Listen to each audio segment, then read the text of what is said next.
Guys welcome back to my channel.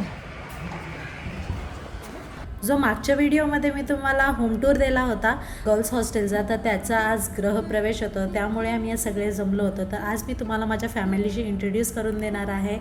तर तुम्ही excited नक्कीच असाल, कारण ते कॅमेरा फेस करायला थोडंसं घाबरतात. त्याच्यामुळे मला वाटलं की मी तुम्हाला असंच दाखवायला पाहिजे, जे की मी शूट केलेलं मागून. तर मी तुम्हाला आज इंट्रोडक्शन देते. माझ्या फॅमिलीमध्ये किती मेंबर्स आहेत, काय नाही, ह्या सगळ्या गोष्टी आज मी तुम्हाला सांगणार आहे. तर प्रथम आहेत आई बाबा, जे की माझे सासू सासरे आहेत. त्यांची आता सर्वात प्रथम त्यांची पूजा चालू होती. आणि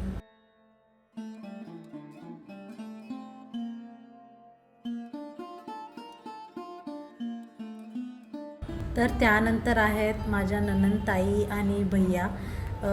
तर म्हणजे ताई भैयाच म्हणते मी त्यांना.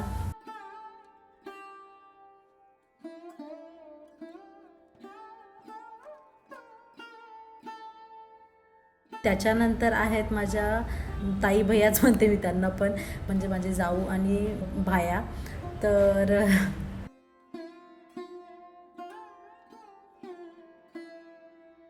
आणि त्याच्यानंतर आमची पूजा होती, जे की तुम्ही आम्हाला नेहमीच्या व्लॉगमध्ये पाहतच असेल. मी आणि यांची पूजा होती, कारण आम्ही दोघं सगळ्यात घरचे सर्वात लहान आहोत. आणि त्याच्यानंतर मग सगळं चिल्लर पार्टी आहे. तर प्रथम आहे कनिष्क आणि विहान.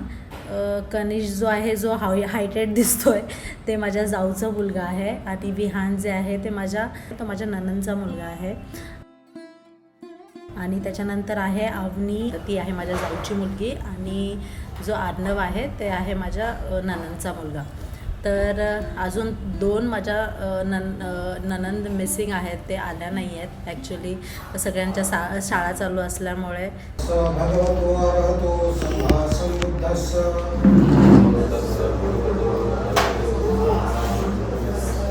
नमो तस्स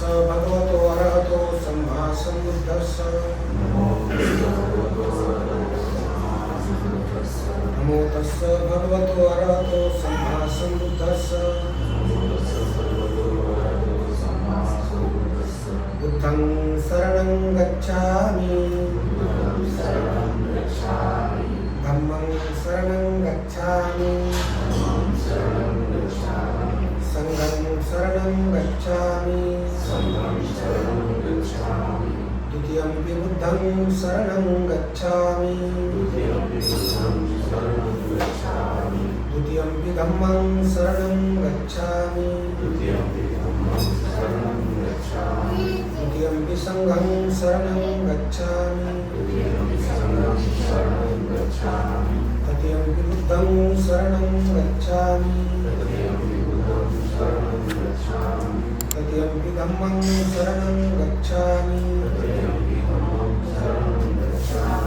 साधु साधु साधु साधु साधु साधु. बुद्धं नमामि. धम्मं नमामि. संघं नमामि. पुनः वन्दामि सर्वदा.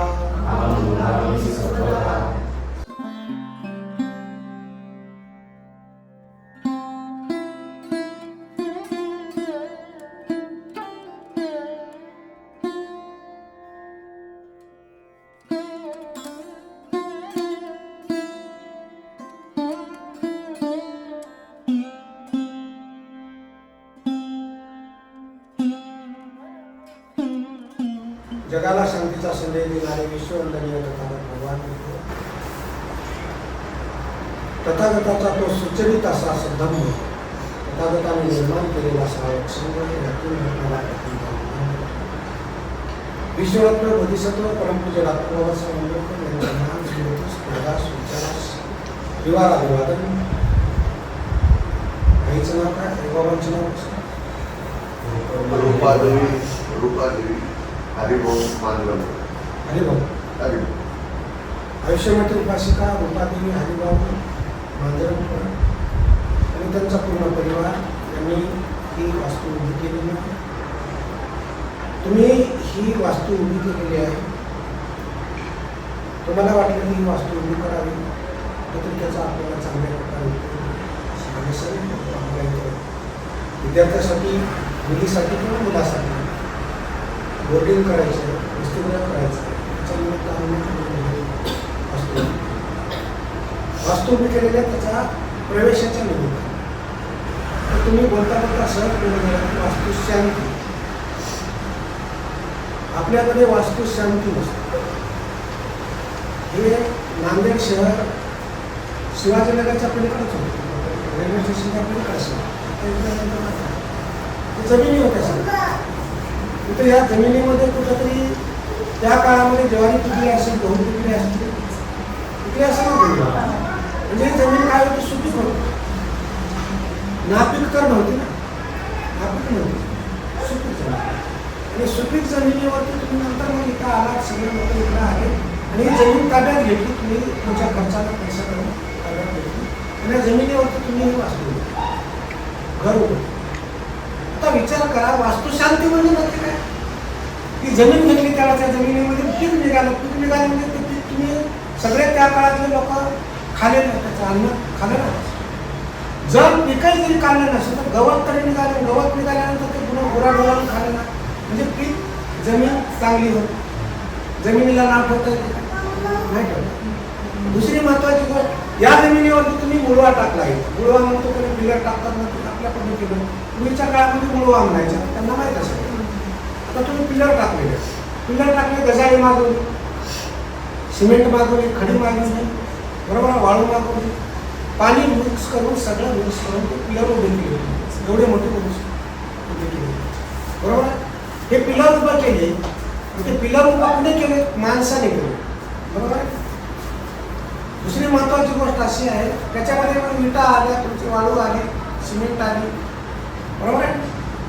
आणि त्याच्या माध्यमातून भिंती उघडल्या. आता विचार करा, ही वास्तू निर्जीव आहे की सजीव आहे? कळलं पाहिजे. आता हे भिंती निर्जीव आहे की सजीव आहे? कुठेतरी आता एक खिडकी बघा, तुम्ही लावल्याशिवाय लागते का? तिला कोणीतरी चालना द्यावा लागतो, कारण का निर्जीव आहे, ते स्वतःहून चालत नाही, बरोबर. दरवाजा तुम्ही उभा केलेला आहे, त्या दरवाजा लावला तरच लागेल ना. खिडकी म्हणते काय, नाही नाही मला आता बराच वेळ झालाय, इथे नाही राहणार, आता मी पूर्ण लावून घेते, अशी खिडकी बोलते काय? दरवाजा बोलतो काय? आता पण का लावायचं? तुमच्याच बटन दाबल्याशिवाय चालू होते. म्हणजे त्याला चालना देणारी कोणती यंत्रणा आपल्याकडे आहे आणि ती यंत्रणा आहे म्हणून आपण चालू. मग ही भिंत आपल्याला बोलत नाही, भिंत म्हणत नाही की मी स्वतःहून एकावर एक इथं आणली, काय केले, मीच जाऊन बसले. वाळू पण म्हणत नाही, मीच जाऊन बसले. मग याच्यामध्ये सगळं सजीव आहे का निर्जीव आहे? मग याची शांती कशाला? हे शांत आहेत ना, हे सगळे अगोदर शांत आहेत ना. वीट शांत आहे, वाळू शांत आहे, सिमेंट शांत आहे की नाही? बरोबर आहे. खुर्ची बोलत नाही, तुमच्या भिंती बोलत नाही, तुमचे पंखे बोलत नाही. लक्षात आलं का तुमच्या? मग हिची शांती कसं काय करणार आहात तुम्ही? वास्तू शांती कसं काय करणार? ही जमीन पण काय होती, सुपीक होती, बरोबर. त्या जमिनीतलीच माती आम्ही घेतली, वीट बनवली. त्या जमिनीमध्येच वाळू निर्माण झाली, ती वाळू आणली. त्या जमिनीमध्ये दगड आहे, त्या दगडाचे फोडून आम्ही खडी करून आणली. त्या जमिनीमधूनच पाणी निघते, ते पाणी आम्ही आणलं आणि एवढी मोठी वास्तू उभी केलेली. मग हिची शांती कशी करायची आहे? चुकीचं आहे की बरोबर? चुकीचं आहे. लक्षात आलं का तुमचं? म्हणजे हे सगळं शांत आहे, तरी आम्ही म्हणतो की वास्तूची शांती करायची आहे. तर या घराची शांती करायची असेल, या वास्तूची शांती करायची असेल, तर ती वास्तू शांती नसते. घरात राहणाऱ्या, त्या वास्तूमध्ये राहणाऱ्या माणसाच्या मनाची शांती करायची. लक्षात आलं का? जर सुंदर, एवढं मोठं सुंदर, किती सुंदर दिसते, बघितल्याप्रमाणे प्रसन्न आहात ना तुम्ही. या घरामध्ये नवरा बायको रोज भांडून घेत असतील तर घर शांत राहते का? निवळ घालून गोंधळ करीत असेल तर, इथं वेगळी चार चालू असेल तर, लक्षात आलं का? शब्द समजून घ्या, शब्द तुम्हाला कळले पाहिजे. मग आता वास्तू शांती करणे म्हणजे आम्ही सांगतो की आमच्या घरात एवढं मोठं घर बांधलंय आणि त्या घराची आम्हाला शांती करायचं. घराची शांती नसते.